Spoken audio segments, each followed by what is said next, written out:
23-sentyabr bu Saudiya Arabistonida milliy kun hisoblanadi. Milliy kun nima degani? 1932-yil 23-sentyabrda podshoh Abdulaziz bin Saud tomonidan turli amirliklar va hududlar birlashtirilib, mamlakatga rasmiy ravishda Al-Mamlakati Arabiyya Saudiya, Saudiya Arabistoni qirolligi nomi berilgan. Shu kun Saudiya davlatining tug'ilgan kuni sifatida nishonlanadi. Bu kunda barcha hududlar katta bayram tadbirlar o'tkazadi. Shaharlar yashil rangdagi chiroqlar va Saudiya bayroqlari bilan bezatilinadi. Hatto harbiylarning paradlar va milliy liboslar namoyishigacha bo'ladi. 2005-yilgacha bu kun katta tantana qilinmas edi. Faqat qirol Abdulloh ibn Abdulaziz davridan boshlab 23-sentyabr rasmiy davlat bayrami va dam olish kuni deb e'lon qilindi. Yana bir qiziq jihati, boshqa arab mamlakatlari mustaqillik kunini nishonlaydi, lekin Saudiya Arabistoni hech qachon boshqa davlatning mustamlakasi bo'lmagan.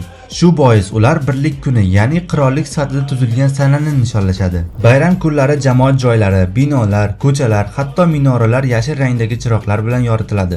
Odamlar ham ko'pincha yashil libos kiyib bayroq ko'tarishadi. Arda deb ataladigan an'anaviy qilich raqsi bu kunda keng namoyish qilinadi. U Saudiya tarixidagi jasorat va birlik ramzi hisoblanadi. Bu yil Saudiya qirolligining 95 yilligi katta tadbirlar, festivallar va konsertlar bilan keng nishonlanadi. Har yili shu sanada maxsus shior belgilanadi. Saudiya hech qachon mustamlaka bo'lmagan yagona arab davlatlaridan biridir. Siz Saudiya Arabistonida yana qaysi kunlarda milliy bayramlar nishonlanishini bilasiz? Izohlarda yozib qoldiring.